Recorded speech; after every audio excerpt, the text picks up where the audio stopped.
რუბრიკის სპონსორია M-კვადრატი. თბილისში უძრავი ქონების და ტურიზმის საერთაშორისო ფორუმი ჩატარდა. ღონისძიების თემა მდგრადი და მედეგი ქალაქების მშენებლობა იყო და მთავარი მიზანი საქართველოს უძრავი ქონების ტურიზმის და სასტუმრო ბიზნესის მსოფლიო რუკაზე პოზიციონირება. კვლავ ამ საკითხს უნდა დაუბრუნდეთ საქმე ინდილის ეთერში და თათია ჩაფიჩაძე უნდა შემოგვიერთდეს დეველოპერულ რუბრიკაში უკვე სტუმრებთან ერთად. თათია, მოგესალმები და კვლავ ამ თემას სასაუბროთ, უკვე შედეგებზე შეგვიძლია რომ ვიმსჯელოთ. კი, ნამდვილად, უძრავი ქონება და ტურიზმის სექტორი ჩვენ ქვეყნისთვის ვიცით რომ ერთ-ერთი ყველაზე მზარდი და განვითარებადი სექტორებია. თუმცა მეორეს მხრივ ორივე თავისი ნეგატიური ეფექტი აქვს გარემოზე ამ ფაქტორების გათვალისწინებით, მართლაც რომ ძალიან მნიშვნელოვანი იყო ღონისძიება, რომელსაც 15-ზე მეტი ქვეყნიდან 300-მდე დელეგატი ესწრებოდა. მათ შორის იყვნენ ინვესტორები, ექსპერტები, ურბანისტები, რომლებმაც საკუთარი გამოცდილება გაუზიარეს დამსწრე საზოგადოებას იმის თაობაზე, თუ როგორ ხდება ტურიზმსა და მშენებლობაში გარემოზე ზრუნვა, რა ინსტრუმენტებს იყენებენ და რა დაფინანსებების შესაძლებლობებს აძლევენ. ჯამში შეგვიძლია ვთქვათ, რომ სექტორისთვის საკმაოდ ანგარიშგასაწევი ინფორმაციის თავმოყრა მოხდა, ეს ტურისტულ თუ დეველოპერულ კომპანიებს, ასევე სახელმწიფო სტრუქტურების წარმომადგენლებს სამომავლო პროექტების დაგეგმაში უნდა დაეხმაროს. ფორუმის ინიციატორები და ორგანიზატორები იყვნენ Property Georgia და FIAPSI Georgia, შეხვედრა კი საქართველოს ბანკის მხარდაჭერით ჩატარდა. მდგრადი ქალაქების ეკონომიკურ შედეგებზე და ამ ქალაქების შექმნის მოდელებზე უნდა გავაგრძელოთ საუბარი. Natia Janelidze, Gazelle Finance-ის საინვესტიციო დირექტორი და Remax Capital-ის მმართველი პარტნიორი მარია მასათიანი არიან ჩვენი სტუმრები. მადლობა თქვენი დროისთვის და იმისთვის, რომ ჩვენთან ერთად ხართ. ორივე თქვენგანი ესწრებოდა ფორუმს და ორივე იღებდით პანელურ დისკუსიებში მონაწილეობას, რომ გითხრათ, რაზე გაკეთდა თქვენი მხრიდან აქცენტი და ზოგადად რამდენად მნიშვნელოვანია მსგავსი ფორუმების ჩატარება ჩვენი ქვეყნისთვის. დავიწყოთ თქვენგან ქალწან მარია. დიდი მადლობა მოწვევისთვის და მადლობა საკმაოდ კარგად გაშუქებისთვის ამ ფორუმის და ასეთი დაინტერესებისთვის, ეს დიდი მხარდაჭერაა. მინდა დავიწყო ზოგადი შეფასებით და გადმოგცეთ ის ძალიან პოზიტიური მუხტი, რომელიც იყო ძალიან აქტუალური ფორუმის შემდეგ და მონაწილეები ერთმანეთს უზიარებდნენ.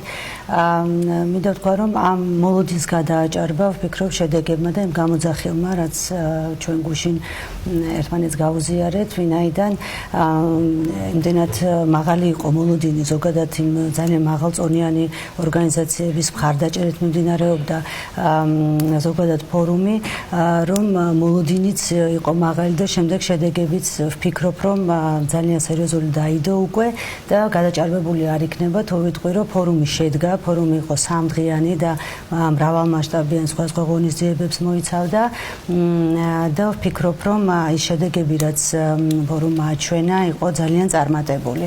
ვფიქრობ, რომ მხოლოდ ჩემი დამოკიდებულება არ არის, ეს იყო ის, რაც წარმოადგენდა მონაწილეების უმრავლესობას. რა შეგვიძლია უკვე ვთქვათ, არის კონკრეტული დაინტერესება, ფორუმს ჰქონდა 50-მდე ინვესტორისგან, რომელიც იმყოფებოდა. დიახ, ძალიან მაღალი იყო დასწრება, 300 დელეგატზე მეტი იყო, 50 უცხოელი ინვესტორი ჩამოვიდა 15 ქვეყნიდან.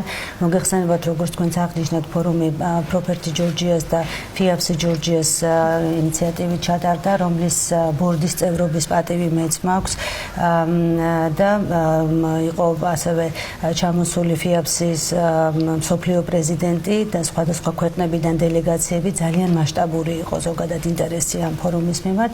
გამომდინარე იქიდან, რომ თვითონ თემატიკა იყო ძალიან აქტუალური, ეს იყო მდგრადი და მედეგი ქალაქების მშენებლობა, ეს ერთი თემა და მიზანი, რომლის პრომოციაც და რომლის დამკვიდრებაც გვინდოდა ფორუმით და მეორე ეს იყო საქართველოს როგორც ტურიზმის და უძრავი ქონების ცენტრის დესტინაცია და პოზიციონირება მსოფლიოს რუკაზე.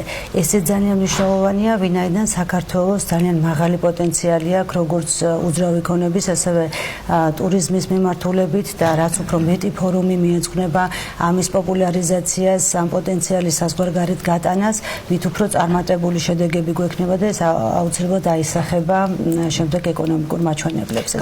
Natias მინდა რომ ვკითხო ასევე თქვენი მხრიდან რა იყო აქცენტი, რაზეც ისაუბრეთ და რამდენად როცა საუბრობთ, რომ ქვეყანას აქვს ძალიან დიდი პოტენციალი ტურიზმის მიმართულებით, რამდენად სწორად ვავითარებთ დღესდღეობით ამ მიმართულებას, რამდენად სწორად ვიყენებთ და ვიღებთ იმ ეფექტებს, რაც უნდა იყოს, თუ ეს ხდება რაღაცა ქაოტურად, მხოლოდ თბილისში, თუ ეს ყველაფერი გადანაწილებულია მთელ საქართველოში, თქვენი მხრიდან რა იყო აქცენტირება და როგორ უნდა მოხდეს უკეთეს შედეგების მიღება? მოგესალმებით, მივესალმებით თქვენს მაყურებელს, მადლობა სტუდიაში მოწვევისთვის. ორიოდე სიტყვით მე შევეხები თვითონ ფორუმს, აქ გაჟღერდა ორი მნიშვნელოვანი აქცენტი, რასაც ეძღვნებოდა ეს ფორუმი. მე დავამატებ და გამოვყოფ ერთს. ფორუმზე, როგორც აღნიშნეთ, იყო 300 დელეგატი და აქედან 50 უცხოელი ინვესტორი. პირდაპირ ინვესტიციების მოზიდვა საქართველოსთვის არის ერთ-ერთი უმნიშვნელოვანესი პრიორიტეტი დღეს და სწორედ ამ მიმართულებითაც მინდა მე გამოვყო ფორუმის მნიშვნელობა. ამ ინვესტორებს მიეცათ საკმაოდ ამომწურავი, კარგად დამუშავებული ინფორმაცია საქართველოში სხვადასხვა სექტორების, განსაკუთრებით უძრავი ქონების და ტურიზმის შესახებ და იმ საინვესტიციო კლიმატის და პოტენციალის შესახებ, რასაც საქართველოს უცხოელ ინვესტორებს თავაზობს. რაც შეეხება უშუალოდ გაშლილ თემატიკას ფორუმზე და ჩვენს მიერ გაკეთებულ აქცენტებს, მე წარმოადგენ Gazelle Finance, რომელიც არის საერთაშორისო საინვესტიციო ფონდი, რომელიც დაფინანსებას აკეთებს მცირე და საშუალო ბიზნესებში. იქ იყვნენ სხვადასხვა ბანკის წარმომადგენლები, საერთაშორისო საფინანსო ინსტიტუტების წარმომადგენლები, რომლებმაც აუდიტორიას აუხსნეს ის ფინანსური ინსტრუმენტები და ის საშუალებები, რასაც ეს ორგანიზაციების თავაზობენ ორგანიზაციებს ადგილობრივ და ორგანიზაციებს საქართველოში. შესაბამისად ჩვენი მხრიდანაც გაკეთდა ინფორმაციის მიწოდება იმის თაობაზე, თუ რას თავაზობს Gazelle Finance კომპანიებს ინვესტიციების სახით. რაც შეეხება თქვენ შემდგომ შეკითხვას ტურიზმთან დაკავშირებით, როგორც მოგეხსენებათ, ეს სექტორი დღესდღეობით საქართველოში არის ყველაზე სწრაფად მზარდი.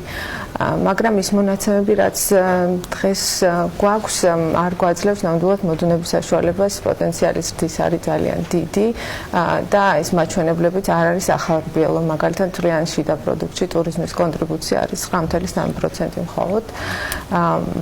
იგივე ახლა ხანს გამოქვეყნდა თბის კაპიტალის კვლევა და იქაც ვიზიტორების თანაფარდობა, მოსახლეობის რაოდენობას, ანუ სხვადასხვა მონაცემია უკვე ცნობილი, მაგრამ ერთ-ერთი ვთქვათ, ესეც დაბალი მაჩვენებელია. შესაბამისად, ამ მხრივ სამუშაო გვაქვს ბევრი. რა უნდა გაკეთდეს, ვითარდება მეტი იყოს და რეალური შედეგები იყოს ისეთი, რომ ქვეყანას რაღაც ეკონომიკურ წინსვლაში დაეხმაროს. ამ კუთხით ბევრი რამეა გასაკეთებელი და კომპლექსურად.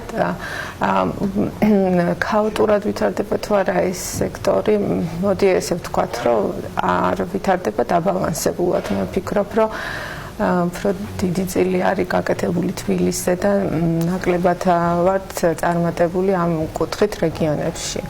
რა უნდა გაკეთდეს, ეხლა არა მხოლოდ იმიტომ, რომ ვთქვათ, ჩემი ფონდის მანდატია უფრო პატარა ბუტიკური ტიპის სასტუმროების დაფინანსება თბილისის გარეთ, არა მხოლოდ ამიტომ, ზოგადად ვფიქრობ, რომ საქართველოს ტურისტული დესტინაცია უნდა იყოს არა მხოლოდ იმიტომ, და მიზიდველი ვთქვათ ვიზიტორისთვის, რომ აქ შევთავაზოთ რაღაც კომფორტაბელური ღამის გასათევი სასტუმროს სახით, არამედ რაღაც დამატებით უფრო მეტი, ვიდრე ვთქვათ კარგი სასტუმროა და ამითი ძალიან მდიდარია ჩვენი ქვეყანა და ჩვენი კულტურა, რომ გავიყვანოთ ქალაქ გარეთ და რამდენად ბაცვლით ამ ყველაფერს ტურისტებს. ერთი მოდი გამოვყოთ კულტურული ტურისტი, რომელიც ჩამოდის აქ დასასვენებლად რაღაცის სანახავად. ასეთი ტურისტი აუცილებლად უნდა გავიყვანოთ ქალაქ გარეთ და ეთნოკულტურასთან უნდა გქონდეს შეხება, ვაჩვენოთ ღვინის გაკეთების პროცესი, არაჩვეულებრივი ლანდშაფტი და ხსნება გვაქვს. ანუ სასტუმრო უნდა შეესთავაზოს უფრო მეტი ჩვენი აზრით, ვიდრე უბრალოდ კომფორტაბელური ღამის გასათევია და ქართული კულტურა ამის საშუალებას იძლევა. დავტვირთოთ უფრო სხვა რაღაც ერთეულებით. მეორე არის მართალია ხა ტურიზმის სექტორში, ანუ ასეთ შემოსავლებს აქვს უფრო მეტი წილი, როცა თქვა დასასვენებლად ან ჩამოდის ვიზიტორი. თუმცა არ უნდა დაგვაუწყდეს საქმიანი ბიზნეს ტურიზმიც.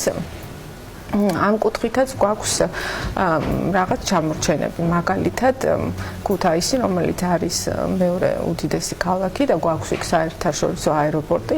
ამ აეროპორტის ახლოს არა გვაქვს სასტუმრო და მე ვფიქრობ, რომ ზოგადად და აქ ჩამოსულ ვიზიტორს სჭირდება რომელიმე ქალაქში გადაადგილება, ამის გასათევად ან ქუთაისში უნდა წამოვიდეს, ან წამოვიდეს თბილისში. და ქუთაისს რო დაუბრუნდეთ, იქაც ვფიქრობ, რომ არა გვაქვს სრული მოცვა ამ მიმართულებით. მეორე მაგალითი ვთქვათ, ფოთი არის უდიდესი ნავსადგური და აქაც ვფიქრობ, რომ ჩამორჩენა გვაქვს ამ თქვენ რა კაპიტალი გაქვთ ამ დროისთვის? რამდენად არის ტურიზმის სექტორზე, ანუ ამ მიმართულებით რამდენად იძლევით კაპიტალს, ასე ვთქვათ, და რა მიმართულებები არის ამ ავითარებ მიმდინარე წლის შედეგები თუ შეგვიძლია რომ შევაჯამოთ? კი, რა თქმა უნდა, სასტუმრო ბიზნესშიც უკვე საკმაოდ დიდი გამოცდილება დაუგროვდა და მიუხედავად იმისა, რომ სულ 2 წელიწად ნახევარია, რაც ფონდი ბაზარზეა, ჩვენ ამ მიმართულებით უკვე 3 სასტუმრო გვაქვს დაფინანსებული, აქედან 1 უკვე წარმატებით დაიხურა პროექტი, 3-ვე ითვალისწინებდა კახეთში ბუტიკური ტიპის სასტუმროების გაფართოებას. მოთხოვნა ამაზე დიდია, შესაბამისად ჩვენ პასუხობთ მოთხოვნას. აქცენტი ფონდის მხრიდან კეთდება, როგორც გითხარით, თბილისის გარეთ.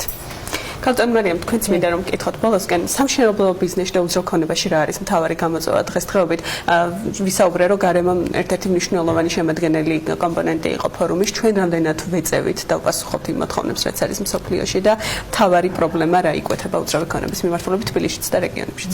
ურბანიზაციის ფონზე აი ამ ნეგატიური თამდევი პროცესების თავიდან აცილება არა მარტო საქართველოსთვის არის გამოწვევა, არამედ მთელი მსოფლიოსთვის.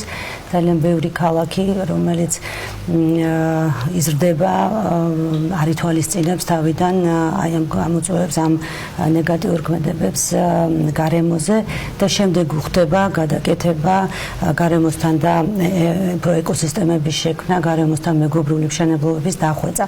ჩვენ ვართ იმ ეტაპზე, როდესაც შეგვიძლია თავიდანვე გავითვალისწინოთ ყველა ის გამოცდილება, რაც მსოფლიოში არსებობს და ფორუმის ერთ-ერთი მიზანი სწორედ ის იყო, რომ დელეგატების სპიკერები, რომლებიც ფორუმმა ჩამოიყვანა, იყვნენ ძალიან გამოცდილი არქიტექტურული სამშენებლო კომპანიებიდან ურბანისტები, სპეციალისტები, რომლებიც თავიანთ გამოცდილებას გვიზიარებდნენ, როგორ დაიგეგმო სტრატეგია ქალაქის განვითარების, ისე რომ მომავალში არ შეექმნას მომავალი თაობის ჯანმრთელობას პრობლემად.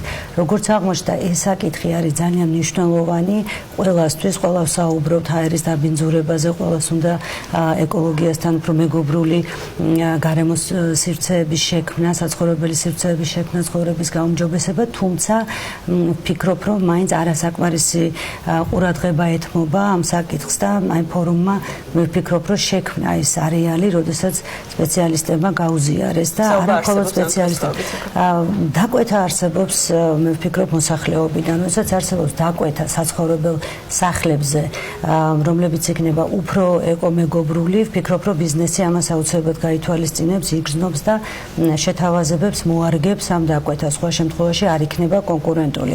ჩვენ გვინდოდა გაგვეჩინა სწორედ ის მოთხოვნა დაგვენახებინა, როგორც სახელმწიფო პოლიტიკის შემქმნელებისთვის, მერიისთვის, სხვა სამინისტროების, რომელთა წარმომადგენლობით დელეგაციები იყო ძალიან უხვად წარმოდგენილი ფორუმზე, ასევე მეორეს მხრივ გაგვეზიარებინა უცხოეთის გამოცდილება ამ მიმართულებით.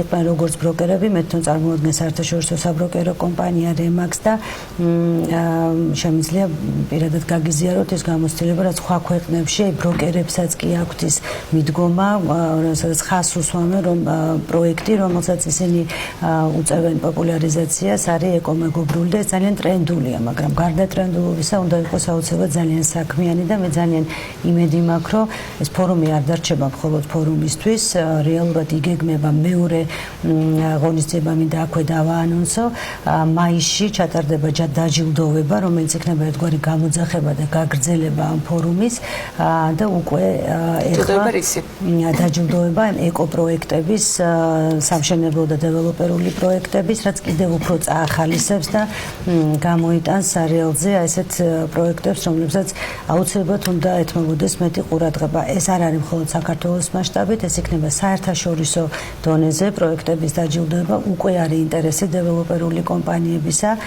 რომლებიც ქმნიან ასეთ ეკომეგობრულ პროექტებს და მინდა ასევე სხვა დეველოპერებს, რომ ჯერ არ მოუმართავთ, მოუწოდო, რომ ყურადღება მიაქციონ ამ დაჯილდოებას, ვინაიდან ეს იქნება ძალიან მასშტაბური, ალბათ თავისი მნიშვნელობით გადააჭარბებს აი ამ წინადღეების ფორუმსაც. მოქმედი ბიზნესებიც და უფრო მეტად განვითარდებით და უფრო სწორად და გეგმაზომიერად განვახორციელებთ ნებისმიერ პროექტს, როგორც ქალაქში, ასევე რეგიონებში. მადლობა თქვენ იმისთვის, რომ იყავით ჩვენი სტუმარი. Natia Janelidze, Gazelle Finance-ის საინვესტიციო დირექტორი, მარიამ ასათიანი, Remax კაპიტალის მმართველი პარტნიორი გსტუმრობდნენ.